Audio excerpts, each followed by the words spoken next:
балалар, бізде бүгінгі сабағымыз 36-шы сабақ өзінде тексер деп аталады. Бүгінгі сабағымыздың мақсаты тарау бойынша алған біліміңізді қайталап, шығармашылық дағдыларыңды дамытатын боласыздар және өздеріңді, өз білімдеріңді бағалайтын боласыздар.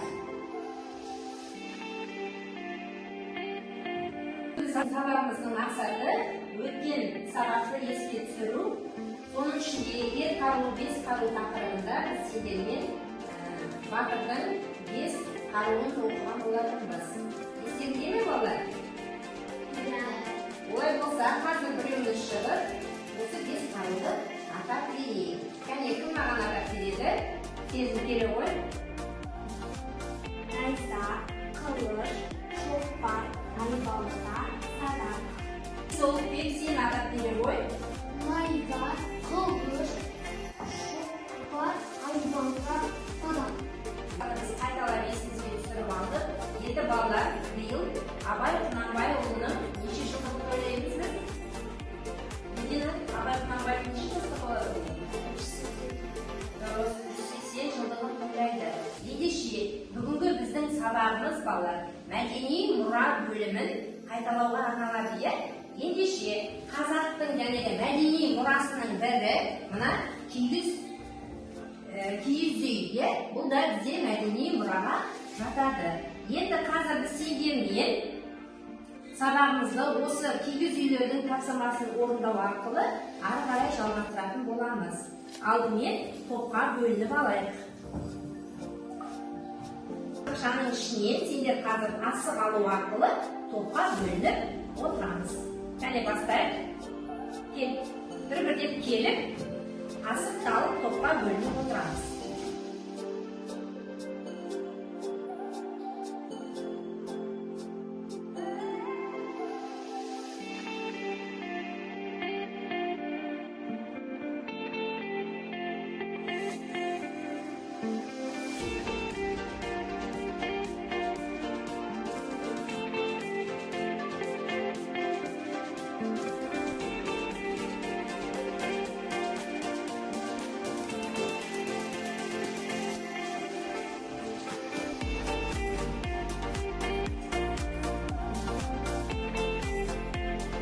Балалар, біз сендермен топқа бөлініп алдық. Мына топ бізде екінші топ болады, мына жақ бірінші топ болады. Балалар, біз енді екі топқа бөлініп отырмыз, сондықтан біз қазір жарыс түрінде тапсырмалар арасында кездеседі. Алдымен жарысымызды бастамас бұрын біз сендермен мына жасанды интеллект бойынша Абай Құнанбайұлының бейне жазбасына назар аударайық. Балалар қалдан қалай? Сендерге қазақ тілінен мемлекеттік қазақ тілі байқау сайысы өтейін деп жатыр екен. Сендерге сәттілік, барлықтарың ақылды, білімді сайыстар белсене қатысып, мұқият тыңдардар. Мен сендерге сенемін. Құрметпен Абай Құнанбаев. Келесі тапсырмамыз біздің вортбал тапсырмасы. Бұл тапсырманы орындаған кезде балалар мына жердегі кітаптарды таңдайсыңдар. Кітаптың бетінде міне 6-ға дейінгі сандар жазылған. Осы кез келген кітапты таңдап, артындағы шыққан тапсырмада жалғасын табатын боласыңдар. Кәне, кім келеді? Медина, келе ғой. Қай кітапты таңдайсың? Жақсы.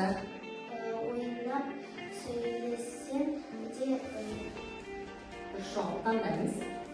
ойлап сөйлесем. Ойлап сөйле.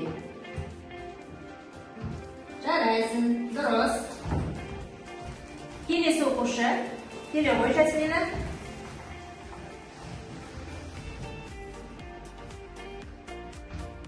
Бес қаруға жатпайтын қаруды ата пышақ. Жақсы, тамаша. Дұрыс жауап берді. Ұлықбек, келе ғой. Қай кітап таңдадың? Тапсырманы оқы. Зере Абайдың әжесі. Дұрыс, отыра ғой. Келесі оқушы.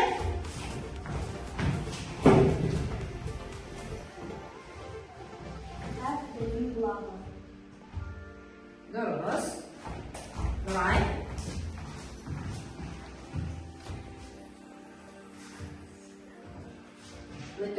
құйрығы. Быра. Жақсы, белгілей қой. Дұрыс, өтіріктің құйрығы бірақ тұтам дейді. Келесі бір тапсырма қалды бізде. Сезім келе ғой. Ұлттық ойынның түрі қарыс. Тамаша, дұрыс жауап бердіңдер. Жақсы, жарайсыңдар балалар. Келесі біздің тапсырмамыз миға шабуыл деп аталады. Бірінші топқа тапсырма. Шындыққа жанаспайтын құбылыстар бейнеленетін шығарма қалай аталады? Медина жауап бере ғой. Бірінші сұрақтың жауабы фантастика. Жақсы, дұрыс айтасың. Алтын сақа ертегісіндегі баланың айтқан сөзі. Бірінші топ, сезім жауап бере ғой. Бала мен жастықтан атқа мінсем түсе алмаймын, түсем міне алмаймын деп жауап беремін. Жақсы, дұрыс айтасың. Топ тапсырмасы қазба жәдігерлер қайда сақталады? Екінші тапсырма Олжас Сүлейменов кім шығармаларын қай тілде жазады? Бірінші сұрақ бойынша Ұлықбек жауап бере ғой. Қазба жәдігерлердің мұражайында сақталады. Жарайсың, өте жақсы.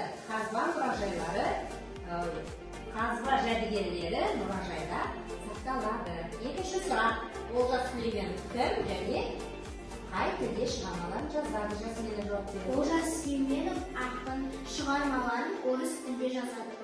Өте жақсы. Жақсы, отыра ғой. Келесі тапсырмамыз балалар.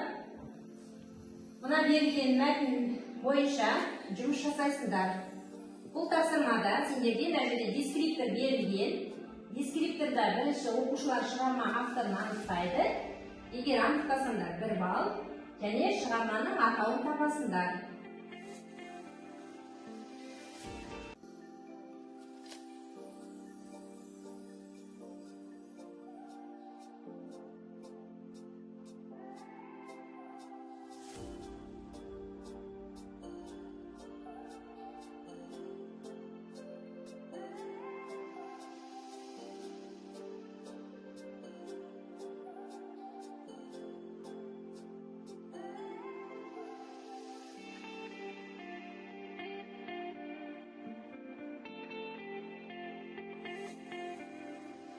Бұл тапсырманы орындаған кезде сендерге дескриптор берілген.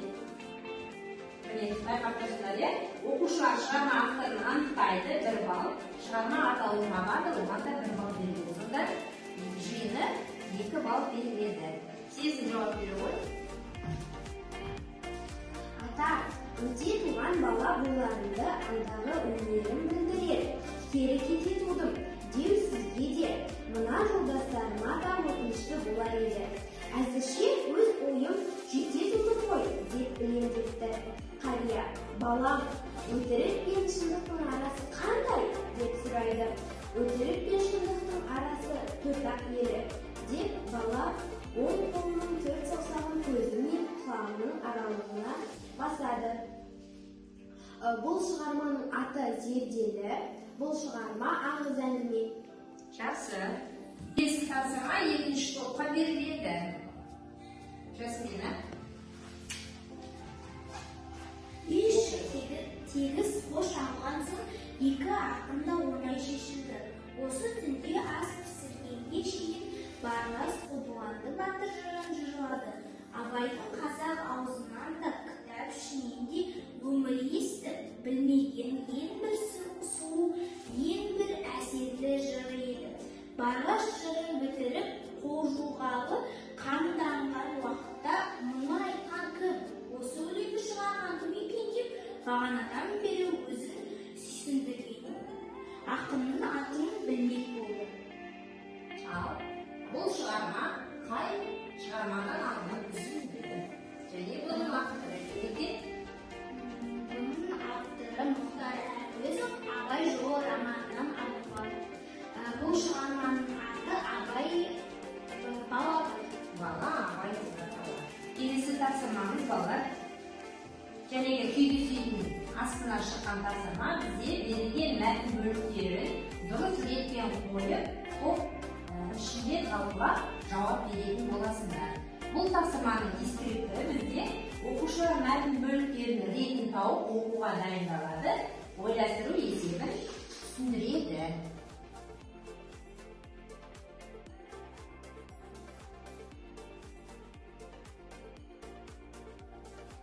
Тоғызқұмалақ ұлттық ойындарымыздың бірі. Оның шығару тарихы мыңдаған жылдар бұрын деп есептеледі. Бұл өткен ғасырларда қазақ жерінде кең таралған. Тоғызқұмалақ арнаулы тақтада ойналады. Тақтаның шұңқыр қазаны бар. Тоғызқұмалақ ойлануды тапқырлықты талап етеді. Бұл жағынан шахмат дойбыға ұқсайды. Бұл ойын орталық Азия елдерінде кеңінен таралған. Біздің елімізде тоғызқұмалақтан жарыстар өтеді. Ол нағыз ұлттық мұра.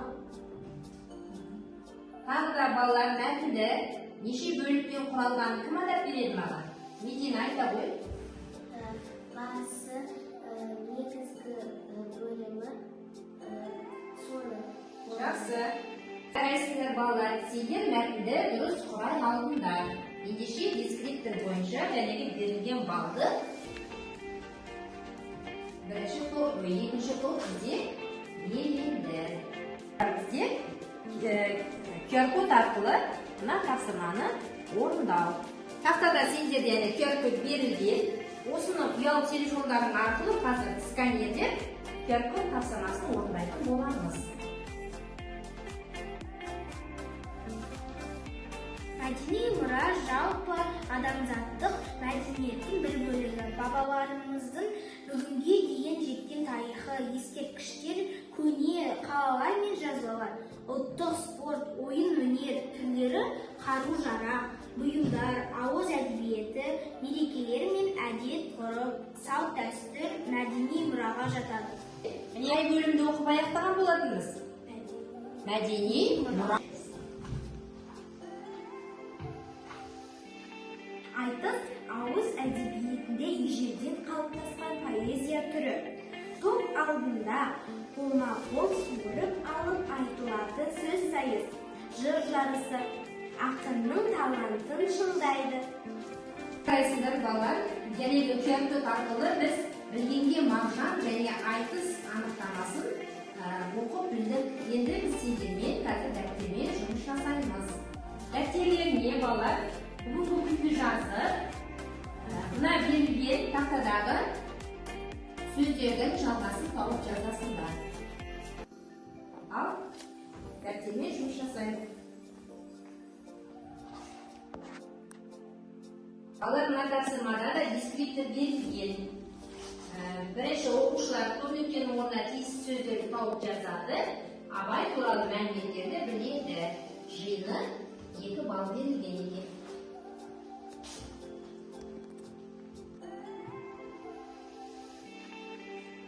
Қойдық па балалар? Жақсы, онда Нұрай оқи қой. Бірінші. Зере Абайдың әкесі. Жақсы. Келесі Жазушы. Жасмина. Ұлжан Абайдың анасы. Ақбауырхан ертегі. Хан Кигіз үйдің тапсырмасы бізде кім жылдам деп аталады. Бұл тапсырмада да сендерде дескриптор берілген. Дескрипторға назар аударамыз. Мына жерде асықтар берілген. Осы асықтардың тұрыстарына қарап сендер атауларын атау керексіңдер. Алдымен бірінші топтан бастайық. Сезім жауабын тыңдап көрейік. Алшы, тәйке, бүк, шік. Жарайсың. Медина. Сен жауабын тыңдап көрейік.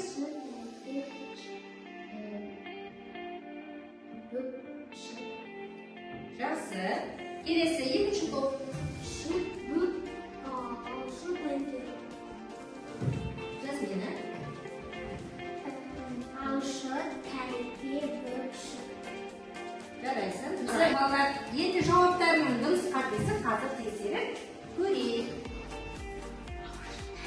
Бірінші мынау бізде алшы, тәйке, бүк, шік деп аталады.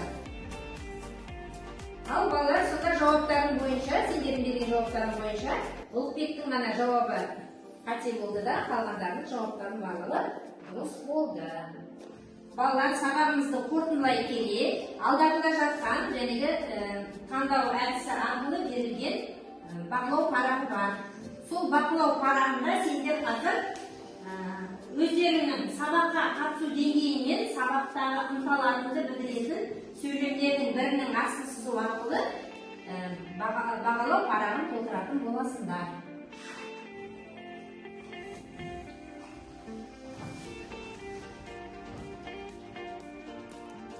Бағалау парағын бір-бірден оқып шығайық балалар. Жасмина. Мен сабақ қызықты болды деп ойлаймын. Мен сабақта көп нәрсені үйрендім. Мен басқаларды мұқият тыңдадым. Мен пікір сайыстарға жиі қатыстым. Мен сабақтағы өз жетістіктеріме ризамын.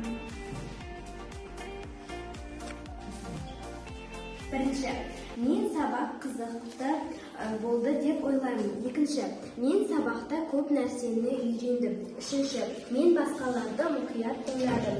Төртінші, мен пікір сайыстарға жиі қатыстым. Бесінші, мен сабақтағы өз жетістіктеріме ризамын. Мен сабақты қызықты деп ойлаймын. Мен сабақта көп нәрсені үйрендім.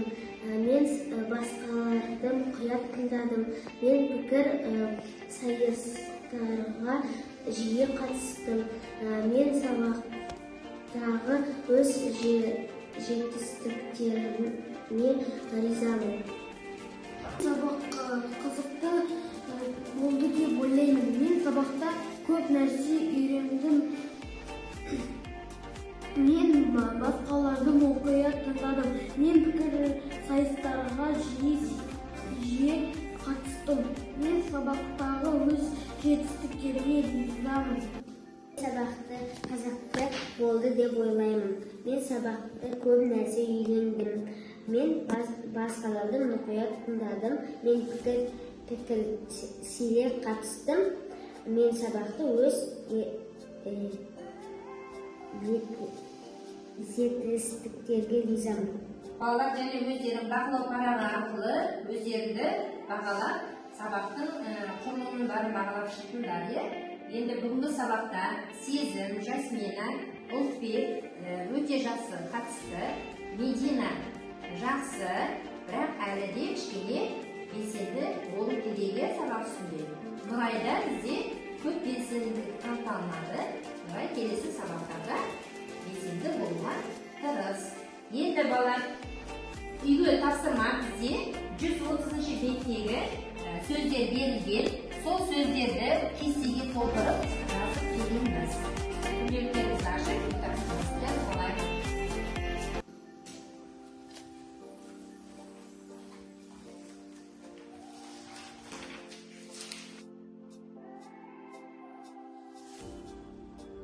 Бүгінгі мәдени мұра бөлімі бойынша өзіңді тексер тақырыбындағы өткен сабағымыз өз мәресіне жетті.